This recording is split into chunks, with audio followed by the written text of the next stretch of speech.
प्रश्न संख्या 3। आपने प्रश्न किया है, महाराज जी परिवार में रोग बहुत रहते हैं। आपने अति उत्तम प्रश्न किया है और ये समस्या सबके साथ ही रहती है प्रायकर, परंतु लंबे रोग निरंतर रहने वाले रोगों का एक अलग विषय है। मैं कर्मकांड ज्योतिषाचार्य सज्जन भारद्वाज यूट्यूब चैनल सत्य दर्पण आपको अर्पण के माध्यम से आपके प्रश्न का उत्तर देना चाहूँगा कि परिवार में बीमारी अधिक रहना, खर्चे अधिक रहना, धन से संबंधित समस्याएं रहना, शारीरिक समस्याएं रहना, मानसिक समस्याएं रहना, व्यवहारिक समस्याएं रहना एवं व्यापारिक समस्याएं रहना, इन विषय में बताना चाहेंगे आपको कि जिन घरों में दरिद्रता है, इन सभी समस्याओं का कारण है कि आपकी कुंडली में दरिद्र योग बना हुआ है, आपकी कुंडली में ग्रहण योग बना हुआ है, आपकी कुंडली में कालसर्प योग बना हुआ है, आपकी कुंडली में भिन्न भिन्न दुख देने वाले, दरिद्रता बढ़ाने वाले योग बने हैं। प्रथम तो मैं आपको राय दूंगा कि आप किसी अच्छे ज्योतिषाचार्य से अपनी कुंडली का परामर्श कराएं।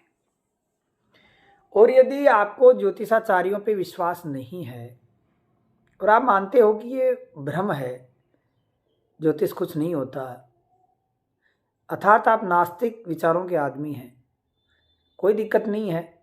हमारा तो लक्ष्य आपको सुख देना है, भले ही आस्था से युक्त होकर के आप लें, भले ही नास्तिक होकर के लें। परिवार में चिल्ड-पिल्ड रहना, परिवार में रोग रहना, परिवार में संकटों का आना, जस नहीं मिलना, बरकत नहीं होना, प्रेम में कमी होना, पारिवारिक कलह होना, मानसिकता प्रभावित होना, इन सब का कारण वास्तु दोष भी हो सकता है। तो आपको प्रथम वास्तु दोष की जांच करवानी चाहिए, फिर आपका मुहूर्त किस योग में लगा है उसकी जांच करवानी चाहिए, फिर आपके भाग्य के ग्रह क्या कहते हैं, ग्रह दोष को जांच करवाना चाहिए। और यदि इन सब प्रपंच में नहीं पढ़ते हैं आप, तो शिव का दारिद्र दहन स्तोत्र आता है, उसका आप पाठ कर सकते हैं। शिव दारिद्र दहन स्तोत्र से दरिद्रता दूर होती है, शिव की उपासना से रोग दूर होते हैं, शिव की उपासना से कुबेर प्रसन्न होते हैं, अर्थात धनाध्यक्ष जब प्रसन्न होंगे तो आपके घर में धन रुकेगा। शिव की उपासना से ही माँ जगदम्बा प्रसन्न होती हैं, और माँ जगदम्बा यदि प्रसन्न होती हैं तो आपको धन धान्य में वृद्धि करेंगी, धन धान्य में निरंतरता करेंगे। यदि आपको असाध्य रोग हो रहा है, लंबा रोग बढ़ते जा रहा है, तो इसका लक्षण ये है कि आगे जाकर के भयंकर रूप धारण कर लेगा और इस रोग से आपको बड़ी से बड़ी हानि हो सकती है। इसीलिए पहले ही उस रोग की दवा करें, आयुर्वेद से जानकारी लें या जो आज की पद्धति है उससे परिचय लें, भ्रमित नहीं रहें, भयभीत न हों, भावुकता न दिखाएं। जब रोगी रोग को अपने मन में, अपने दिमाग में, अपने दिल में घुस लेता है और नेगेटिव सोचने लगता है, नेगेटिव विचार आने लगते हैं और अपने को यह समझता है कि मैं तो अब मरने ही वाला हूं, तो ये निश्चित मानो कि वो रोगी स्वयं मर रहा है, उसका रोग उसको नहीं मार रहा है, वो स्वयं मर रहा है। उसको दृढ़ता चाहिए, उसका मन स्थिर होना चाहिए। मानते हैं जब बीमारी आती है तो समस्याएं बहुत सी आती हैं, पारिवारिक समस्याएं बिगड़ जाती हैं, व्यावहारिक भी बिगड़ जाती हैं, व्यापारिक भी बिगड़ जाती हैं, और रोग में हम दूसरे का हाव भाव देख करके भी मन में दुख होता है कि पत्नी मुझे इस प्रकार से देख रही है, मेरे भाई लोग इस प्रकार से देख रहे हैं। समस्या होती है, लेकिन धीरज धर्म मित्र अरुनारी आपत्काल परखिए चले। तुलसीदास जी ने कहा ना कि ऐसे समय में तो ही आपके धीरज की परीक्षा होगी। आपको प्रथम तो धीरज धारण करना है, स्थिर रहना है और अपने मनोबल को कम नहीं होने देना है। यदि आपका मनोबल स्थिर है, आपकी मन की स्थिति स्थिर है, तो आपको रोग हरा नहीं सकता है। और यदि मन के हारे हार है, मन के जीते जीत, यदि आप मन से हार गए हैं तो ये मानो कि आप पे रोग हावी होता जा रहा है और वो रोग आपको बड़ी से बड़ी हानि दे सकता है। और यदि आपका मन स्थिर है और भयंकर से भयंकर रोग है और आप यदि उस रोग पे अपने मन को विजय बनाए रख रहे हैं तो वो रोग आपको हरा नहीं सकता। यदि आपको रोग भयंकर लगता है तो भगवान शिव का त्रिअक्षरी मंत्र ओम हुम जुम से, ओम हुम जुम से का जाप करें। यदि फिर भी आपको लगता है बड़ा रोग है तो महामृत्युंजय का जाप करें। यदि लगता है कि मैं जाप करने की स्थिति में नहीं हूँ, मेरी मानसिक स्थिति अच्छी नहीं है, मेरा मन नहीं लगता है और घबराहट होती है, बेचैनी होती है, नेगेटिव विचार आते हैं, किसी भी चीज़ में मेरा मन लगता ही नहीं है, तो किसी अच्छे विद्वान से महामृत्युंजय का जाप करवा लें।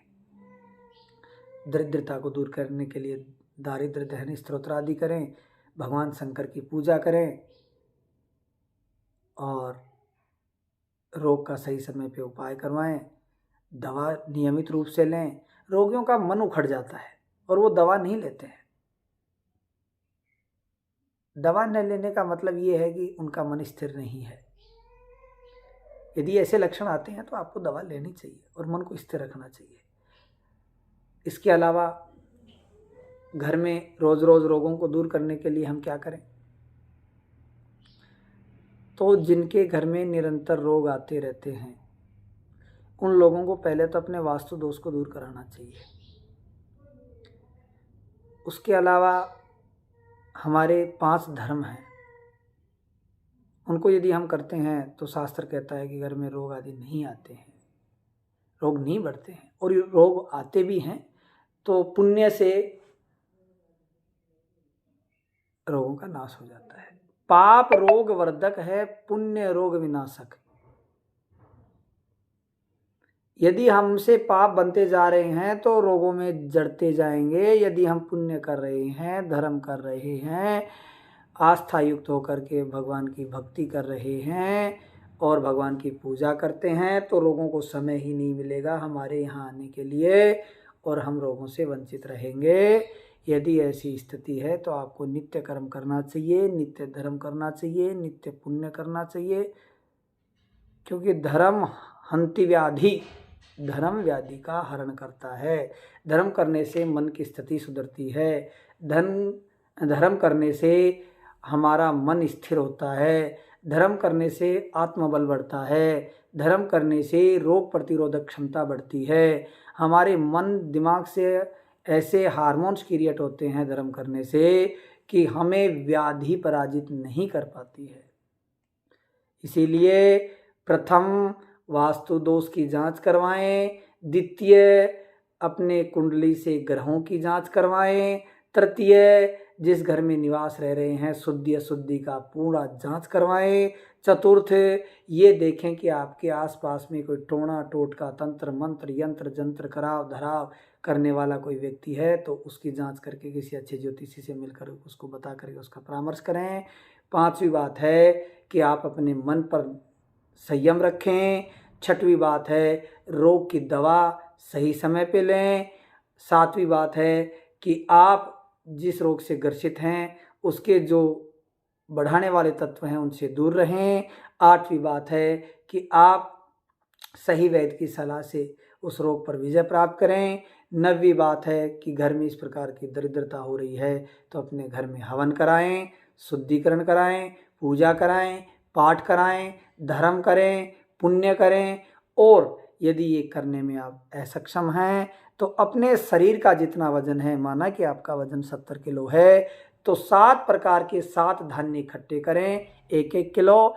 7 धान का दलिया बनाएं, उसमें घी डालें और शक्कर डालें और अपने शरीर पर वार वार करके उसको कीड़ियों के जगह डालें। यदि कीड़ियाँ उसको खा रही हैं तो मानो कि आपका रोग धीरे धीरे धीरे धीरे बढ़ रहा है।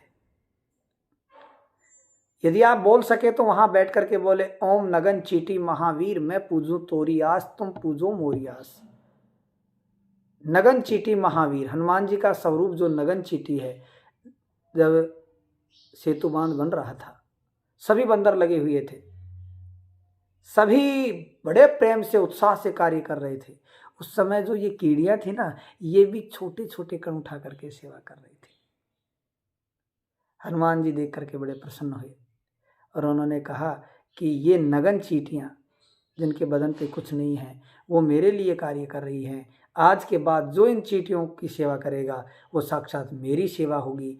और वैसे चींटियां काली होती हैं, शनि का, राहु का, केतु का दोष मिट जाता है चींटियों को डालने से। तो चींटियों को सप्तधान्य यानी सातों गणों के जो नाज होते हैं वो आप डालेंगे दलिया बना करके, वो उसको खाएंगे तो ग्रह दोष दूर हो जाएगा। तुल्लादान होता है, शरीर का जितना वजन होता है उतना यदि हम तुल्लादान करते हैं तो हमारे शरीर में जो व्याधि है वो दूर हो जाती है।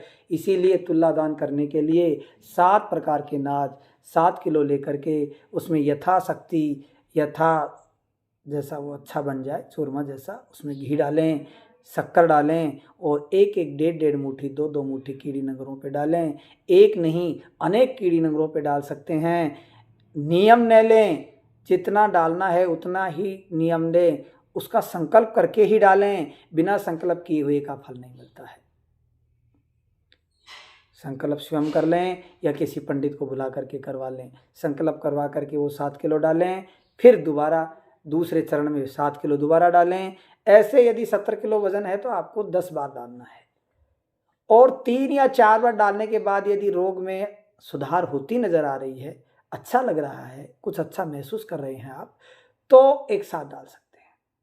या फिर चारा लेकर के गौओं को 70-75 किलो चारा लेकर के आप अपने हाथों से खिला दें, या फिर गुड़ वगैरह दलिया वहां जा करके गौशाला में बना करके गौओं के सामने खड़े होकर के उनको खिला दें। ऐसा करने से आपके रोग में सुधार होगी। आपके रोग में नहीं, परिवार के रोग में सुधार होगी। और परिवार के रोग में नहीं, व्यापार में सुधार होगी। और व्यापार में नहीं, व्यवहार में सुधार होगी। व्यवहार में नहीं, आपके प्रेम में सुधार होगी। परिवार में छोटी छोटी समस्याएं अपने आप दूर होने लगेंगी। और जो जिस इष्ट देवता को आप मानते हैं उसकी विशेष आराधना करें। एक आप जिस देवता को मानते हैं या जो आपका कुल देवता है उसका कवच नित्य करें। यदि आपको जीवन पर्यंत दरिद्रता दूर करनी है, जीवन पर्यंत विघ्नों को दूर करना है, जीवन पर्यंत सभी समस्याओं को दूर करना है, जीवन पर्यंत सुख भोगना है, तो आप अपने या तो इष्ट देव या कुल देवता या कोई भी प्रधान देवता, कोई भी आपको अच्छा लगे उसी देवता के 5 चीज अवश्य करें। नंबर 1, पहले पूजा करें। नंबर 2, उस देवता के मंत्र का जाप करें। नंबर 3, कवच करें।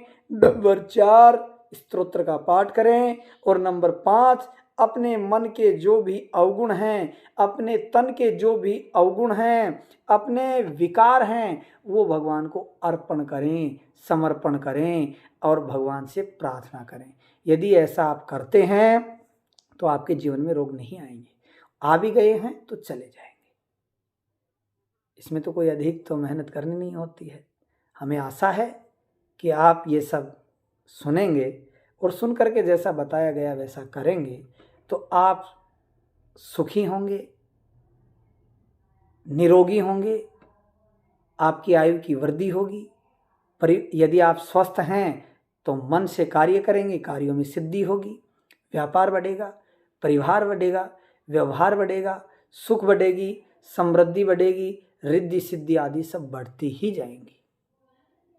और घर से चिल्ड पिल्ड निकल जाएगी, हारी बीमारी निकल जाएगी। कृषि धन है, पशुधन है, व्यापार धन है, व्यवहार धन है, उसमें वृद्धि होंगी। और अपने इष्ट देवता के 5 काम यदि करेंगे क्षमा याचना के साथ, तो मैं निश्चित ये आपको आश्वासन देता हूँ कि आप निश्चित अपने कार्य में सफल होंगे। आपको कोई रोकने वाला नहीं होगा और आप दिन प्रतिदिन आगे आगे आगे चढ़ते जाएंगे, सुखों की प्रकाष्ठा को प्राप्त करते जाएंगे। तो आपको ये 5 क्रम मैंने बताए। पहले तो हम 5 चीज़ों की जांच करवा लेंगे जो पीछे मैंने बता दिए हैं। उनके जो दोष हैं उनका जो उपाय कोई विद्वान बताता है वो कर लेंगे, वो करने में असक्षम हैं तो फिर मैंने और जो उपाय बताए हैं वो कर लेंगे, और वो भी नहीं हो तो ये तुलादान के माध्यम से आप अपने शरीर के रोगों को, दरिद्रता को, दुखों को, विघ्नों को, संकटों को दूर करेंगे और शीघ्र जो है आप सुख आरोग्यता को प्राप्त होंगे। हम भगवान से कामना करते हैं कि हमारी ये दी गई प्रस्तुति के माध्यम से आपका भगवान कल्याण करें, आप सुख समृद्धि को प्राप्त करें, और जैसे भी हम हैं आपके साथ हैं।